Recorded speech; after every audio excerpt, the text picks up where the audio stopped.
Many of us call Harford County home, but for those of us that are coming to visit the area, Harford County has so much to offer. It offers picturesque beauty, bustling urban centers, historic towns, and a variety of world-class cultural and sports amenities. Join us in the next 30 minutes as we highlight some of Harford's most popular tourist destinations. I'm Kristy Breslin, and this is Harford MagaScene.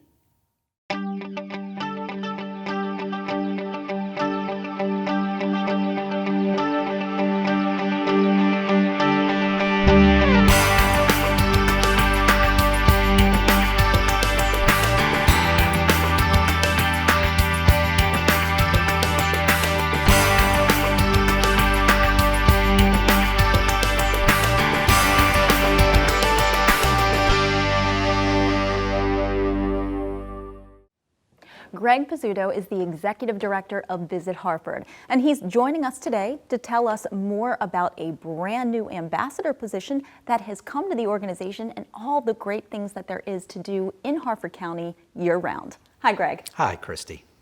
Now, Greg, tell me about Visit Harford. What's your mission? Our mission is to promote Harford County, Maryland to enhance visitors' experiences when they come to Harford County. We're a nonprofit organization, and we're designated and recognized by the state of Maryland and Harford County government as a destination marketing organization for Harford County. As a nonprofit, how do you receive your funding? As a nonprofit organization, we receive our funding through a grant application that we do with Harford County government. They take the hotel lodging tax that was implemented in 2015, and they open that up to any nonprofit tourism entity in Harford County, and we submit a grant application just like everybody else, and we receive funding from them. It seems like there's always something happening in Harford County. And what would you say are some of the most popular destinations? Well, that's a difficult question to answer because there are so many different things. If you like the outdoors, we have 80 some odd Harford County parks. We have 3 state parks, so there's a lot of hiking and biking and outdoor activities. We have Ladue Topiary Gardens, internationally renowned garden in Harford County that attracts visitors from all over the world. They just completed their year for 2019. 47,000 people went to Ladue Gardens. Yep. Wow. Yes. And then like this beautiful facility we're in right now, Decoy Museum in Havre de Grace, this is another destination. Havre de Grace is a draw for visitors as well. We have 5 museums alone in Havre de Grace, from the Decoy Museum, Maritime, Concord Point Lighthouse, the Lock House Museum, and the Stepping Stone Farm Museum. There are other museums spread throughout the county as well. So museums are another feature that we promote, but also history. We certainly have a lot of history. Arts and culture are very large in Harford County tourism. Sports tourism is probably the #1 tourist attraction for Harford County. We do about $50 million a year in tourism, sports tourism industry. It's very large. Between youth baseball, lacrosse, and soccer, it's an economic impact of about $50 million a year. Now, you mentioned sports, and I know Ripken Stadium is a huge part of Harford County. What other sports activities or what other sports ventures do we have to offer? Ripken Stadium is a large part of that. So they have their youth complex over there. It was the first one that they built. The Ripkens are now establishing those parks across the country, but also the Ironbirds. But that didn't come into our economic impact study. We just focused on the youth sports. Then you have Cedar Lane, which hosts youth lacrosse and soccer, and they do outstanding business as well, bringing people in and filling the hotel rooms on the weekends. Now, Harford County is known to be able to throw a pretty big party. Lots of big events happen throughout the year. Can you talk about some of them? Some of the biggest events in Harford County are the Maryland State Barbecue Bash, which just completed their 18th year here in Bel Air. We also have the Darlington Apple Festival, which is the largest one-day event in Harford County. This past weekend. They did 55,000 people in Darlington. Incredible. Ladue Topiary Gardens has Ladue Garden Glow, which is a large feature in October where they light up carved pumpkins and they bring in food trucks and different vendors, and it's just a fun activity as well. Now, Greg, some exciting news. Let's talk about this new ambassador. This person is a well-known personality in Harford County. He has been the general manager of a radio station and recently stepped aside and we approached him and said, hey, we would love to have you as an ambassador promoting all things good about Harford County. And we're very pleased to announce that Bob Bloom has joined Visit Harford as an ambassador. Greg, with everything that's happening in Harford County, how can we keep tabs on what's going on? How can we get more information, or even if we wanted to volunteer for one of the organizations? Two ways you can do that. You can go to visitharford.com, our website, but we also have a Destination Harford app that people can download on their phone. Both of those places will include an events calendar as well as details about things they can see and do while they're here. We even have some recommended trips and tours and itineraries, if you will. But obviously our social media is huge, so if you just go to a social media and look for Visit Harford, you'll find some of our activities. Greg, thank you so much, and so much to see and do in Harford County. I'm excited to see what the new year brings. It's my pleasure. Please come out and visit. Oh, you know I will. All right. And coming up next, the new ambassador for Visit Harford makes his first TV appearance right here on Harford MagaScene.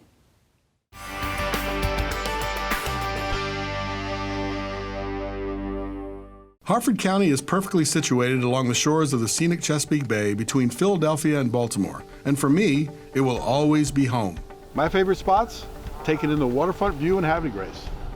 Catching a game at Ripken Stadium, biking and hiking the trails, or relaxing with great food, delicious Maryland wines, And local brews. there is something for everyone here. Join me and create your memories in Harford County. Get started at visitharford.com. Well, I'm now joined with a very familiar face here in Harford County. He has served Harford County for over 30 years, the one and only general manager from WXCY Radio, recently retired, taking on a brand new role as the ambassador of Visit Harford. And I have his first TV appearance. Hi, Bob. Hi, Kristy. Thanks for having me. Thanks for being here. Congratulations on your new role. But what exactly does it mean to be an ambassador? I think it means that I go out and I tell people how great it is to come visit Harford County. And it's a great go-to destination, and that's what we want to do. I mean, when people come here, we want them to have a great time. We want them to stay. We want them to come back. And that's what I'm going to do. I'm going to go out and tell people all about it. Now, you've been a mainstay in Harford County for over 30 years, the one and only general manager that WXCY has ever had. You just decided to retire, sort of, but I think this new role is going to keep you pretty busy. Well, you know, when I came in 1988 to build WXCY, and here in Harford County, obviously, that's where we're licensed. I'm still taking credit for that. It was important. I've always believed that you have to give back to the communities that you serve. We can't just keep asking people to listen. We can't keep asking advertisers to spend their money, and we don't give back. So it's always been important to me to be associated with the local communities. And Harford County was a really important part of WXCY's growth. And so for 30 years, I've been talking about Harford County and been with the Chamber of Commerce. I've been on a number of local nonprofit boards. You know so many people and so many players in Harford County, and I have heard more than once people have told you should run for mayor. Politics is the furthest thing from my mind, believe me. I'm not interested in that at all. That's too tough a job. And now I'm supposed to be retired. I don't want to be doing anything that difficult. That's why the ambassador was perfect. It was perfect. Plus, I like the title, you know, and I believe in Harford County, and I believe in having people come visit and see all the great things that Harford County has to offer. So it was a perfect fit. What are some of the best tourist destinations that you think Harford County has to offer? Well, I'm kind of biased because 18 years ago, Craig Ward and Charlie Piccarelli and myself sat in the WXCY conference room, and the Maryland State Barbecue Bash was born. And it was not my idea. It was Craig's idea because he's an amateur griller and barbecuer. And I just thought it was a great idea, and we jumped on board, and the radio station got involved from day one. And if you've never been, it's in August. It's 2 days in Bel Air.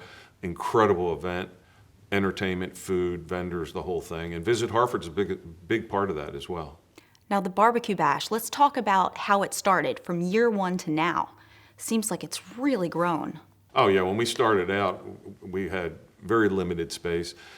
Because it's sponsored by the Bel Air Downtown Alliance, it's not like we can move it to the equestrian center where they have the Harford Farm Fair. We need to be downtown. So in our current space over at the courthouse, we're busting at the seams there right now, but it's the best we can do.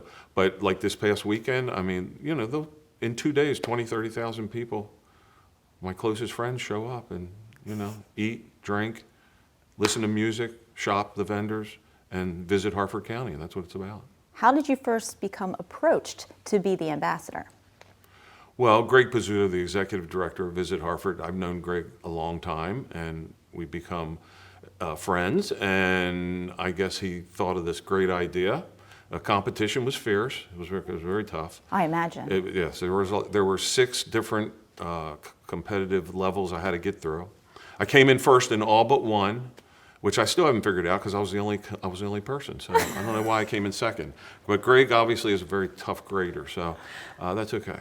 But I won the title. And then I was even more excited because I looked it up online because how do you address an ambassador? I've never met an ambassador.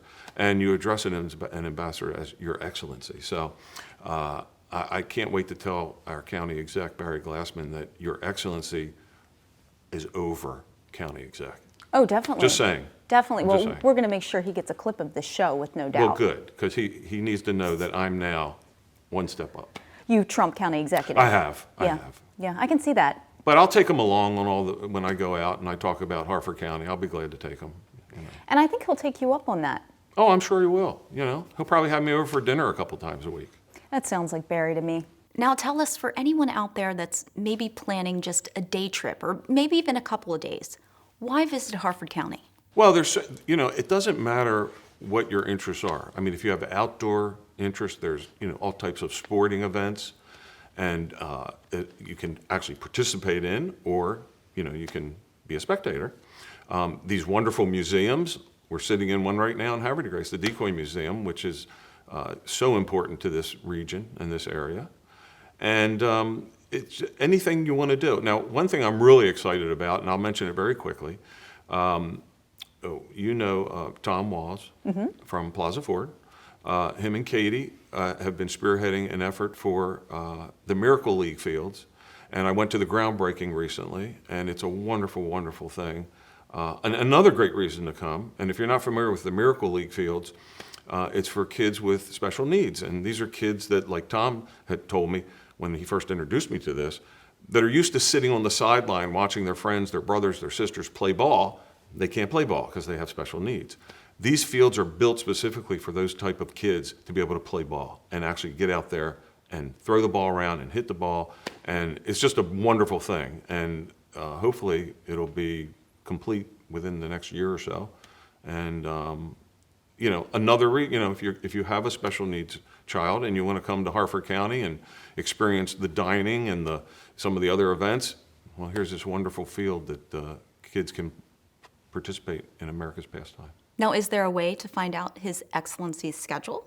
No, that's going to be a secret. I can't have too many people bombarding me at once for autographs and things like that. So it'll be very limited. No, I'll be at all the events that you would think. I'll be at Ladue at the Gardens, and I'll be at the Barbecue Bash, and I MC that event. And I'll still be emceeing events for the Chamber.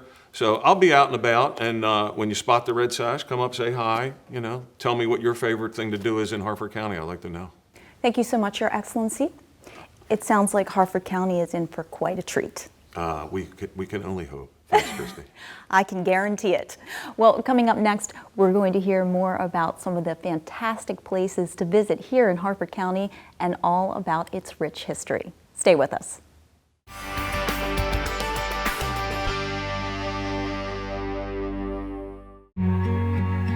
Slow things down and explore the timeless beauty of the Barn Quilt Trail of Harford County.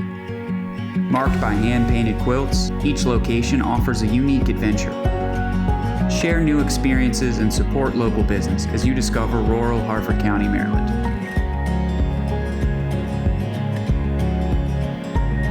Come experience the culture and history of rural Maryland and take a trip on the Barn Quilt Trail of Harford County. Carrie Knisley is the executive director here at the Decoy Museum in downtown Havre de Grace, and she's here to tell us about all the amazing features and even some classes for those of us that might be interested in making a decoy of our own. Hi, Carrie. Hi, Kristy. Great to be here. Thanks for being here. Now, Carrie, I know the Decoy Museum has such a rich history here in Harford County. Let's talk about that. Yes, indeed. The Decoy Museum, which has been serving visitors from around the world since 1986, actually sits very appropriately on the banks of the famed Susquehanna Flats. Now, these waters serve as a primary wintering ground for migrating waterfowl. And centuries ago, it is said that there were tens of thousands of ducks which stopped here to visit. All of those ducks brought waterfowl hunters, and all of those hunters needed decoys to lure the real thing in. Hence, we had a huge surge of decoy carving going on here in Havre de Grace. And as decades went by and hunting laws changed, and sadly, the number of ducks which visited here in the Chesapeake Bay declined, decoys became less utilitarian and more artistic. You'll more frequently see one sitting on a shelf than you will out in the water to be used for waterfowl hunting. Today, the Decoy Museum houses one of the largest collections of both working and decorative Upper Chesapeake Bay style decoys. And we are here to celebrate that very rich history of waterfowl hunting and the folk art of decoy carving. Now, Carrie, when we first come into the Decoy Museum, what can we expect to see, and how long would you say a typical visit is? Well, the answer is it depends. A more decorative decoy is probably going to take a little bit more time because you will see much finer detail in maybe a raised wing, carved nostrils, those kind of things in the duck's form, versus a working decoy, which is typically a smoother, not as fine a detail, the paint maybe not as specific. So it depends on the style of decoy and the carver themselves, of course. So it might take a couple of hours to weeks. I know throughout the year there's lots of events and so much to see at this museum. Can you elaborate a little bit on that? Yes, indeed. Well, first of all, I like to tell folks the museum has two floors of galleries. The first floor pretty much encapsulates the history of waterfowling. So we have an entire gallery which is dedicated to that history of waterfowl hunting. So you will see a variety of different boats, firearms, and other tools that were used in traditional waterfowl hunting. We have another gallery on the first floor which to an extent focuses on the carving of decoys. So you will see all of the machinery, the hand tools that have been used to carve. And then when you get up here to the second floor gallery in which we currently sit, you will see a broad array of both working and more decorative decoys. This is actually my favorite gallery because you can really see the stylistic differences between carvers. Now, what would the typical visit to the Decoy Museum be, and is there a fee to get in? There is a fee which varies by age. So children under 8 are free, children 9 to 18 are $2, adults are $6, and seniors, which we categorize as anyone over the age of 60, would be $5. Carrie, what kind of support do you receive from Visit Harford? Well, I've been, since in this position for the last 4 years, Visit Harford came into being right around the same time frame. So they've been very good at helping, to promote Decoy Museum events. So, when I have an event that's upcoming, I would reach out to Greg Pizzuto there, and he will help to promote that activity. And then, of course, we have other opportunities that are provided to us courtesy of Visit Harford, such as this exposure, other tour groups which are sent here our way from Greg. Is the museum open year-round? We are indeed, yes. 7 days a week, year-round. Wow. We close only for 4 major holidays. And for all the decoy enthusiasts out there, can you actually attend a class and learn how to make one of them? One of the best parts of this museum is we have an actual historic carver's workshop, that which belonged to Madison Mitchell, who was a very active decoy carver in the early 1900s, and who also mentored many other individuals here in Havre de Grace. His actual workshop sits directly behind the museum and is open to visitors primarily on weekends and during our special events. So when the shop is open, not only can an individual see Mr. Mitchell's historic shop, but we have an actively working shop where we will invite guest carvers in to demonstrate their skill. And if somebody's interested in trying their hand at it, all of those carvers I know would be more than happy to teach them. We do also have some classes. We have carvers that will come in and teach basic to more advanced classes for individuals interested in carving.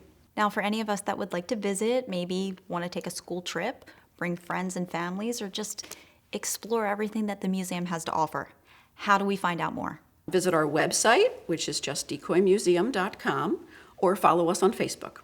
Carrie, thank you so much for being with us today, and thank you for telling us all the amazing amenities that this museum has to offer. You are quite welcome. Come anytime. Well, coming up next, we're going to visit a very popular Harford County tourist destination. Stay with us.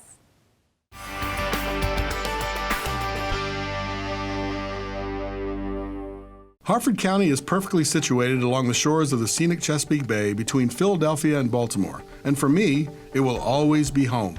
My favorite spots? Taking in the waterfront view in Havre de Grace. Catching a game at Ripken Stadium, biking and hiking the trails, or relaxing with great food, delicious Maryland wines, And local brews. there is something for everyone here.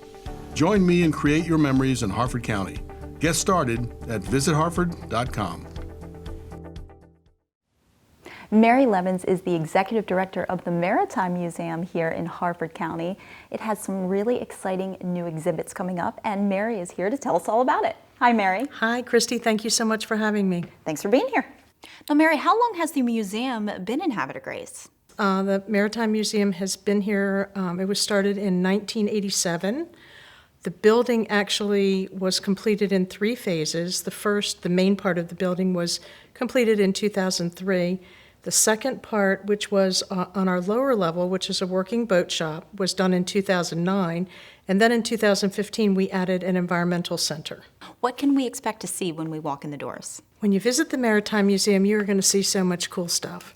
It's just, it's a quaint little museum, but it tells the history of how watermen made a living on the water, through eeling, through fishing, through waterfowl hunting, actually cutting ice out and using it many, many, many years ago to ship to Baltimore. That's where they got their ice. So you're going to see all of that. You're going to see boat reproductions. You're going to see original boats that actually our volunteers in the boat shop have fixed up. You're going to see actually what ships look like inside. Very cool stuff. I know it has a very long history attached to it. So the museum was founded by a group of local historical-minded people who felt the need to pull together a museum to really let the people in our community, as well as people from far and near, to give them an understanding of how the local waterways played a role in the lives of the people many, many years ago. It was used for to sustain life, really, to keep them going, to give them money to be able to survive. Now, you're a nonprofit organization. Yes, we are a nonprofit. Do you have staff, or do you run solely based on volunteers? Many volunteers and just a couple of staff members. What kind of programming and events does the museum provide? Okay, so we offer docent-led as well as self-guided tours in the museum. We actually partner with the U.S. Coast Guard Auxiliary to offer safe boating classes. You need to have an operator's license to operate a boat, and you can gain that through taking these classes. We have a series of free lectures during the year. We have concerts. We also team with or partner rather, with the Havre de Grace Green Team, and monthly we offer free movie screenings of an environmental nature. Oh, wow. And they're very well attended and very popular. When would be the best time to visit? The best time to visit our museum, we have different hours. We're getting ready to start our winter hours, which is weekends only. Saturdays we're open 10 a.m. till 5 p.m., Sundays 1 p.m. to 5 p.m. In April, we'll start our summer hours, and when we're actually open Wednesday through Sunday. And can you highlight some of the best features that the museum has to offer? Well, look, one thing that I highlight personally, because it was a boat that was actually donated. I've been at the museum 2 years now, and it was donated during my time. And it's called the Duck Rollover Boat. And they were actually used many years ago on the other side of the Conowingo Dam. And the guys in our boat shop actually redid it, and they covered it in a canvas and then sealed it, which is kind of unusual to me. They redid the whole inside, and what happens is we have it on display at the angle of why it's called a rollover boat. People used to lean back in this boat, and there was pieces of canvas in front of you, and I guess they would hide behind it, and it was for waterfowl hunting. Oh, wow. And it's just a very unique piece that I like to show people in the museum. I also like to show them, we have a small display on the town of Conowingo. And it's interesting, I lived here my whole life, and I somehow never knew there was a town of Conowingo. So we have some pictures of the town of Conowingo before it was flooded, when the dam was built and all of that, and people find that to be really interesting as well. Now, Mary, I know one exhibit in particular that's brand new that we're very excited about. Tell us about that. We have a super exciting exhibit, should be unveiled spring of 2020 in the May-June timeframe. And the topic is Underground Railroad from a Maritime Perspective, which really means how were the waterways used in the whole Underground Railroad? And we haven't found any place that really talks about this as far as the Underground Railroad. But the river and the upper Chesapeake Bay here was used by slaves. They were put in crates.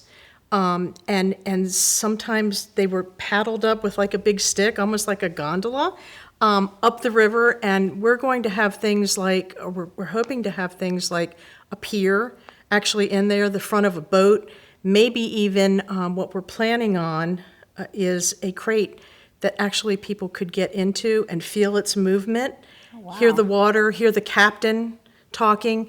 It's going to be interactive, and it's going to be very, very, very interesting and a whole new perspective on the Underground Railroad.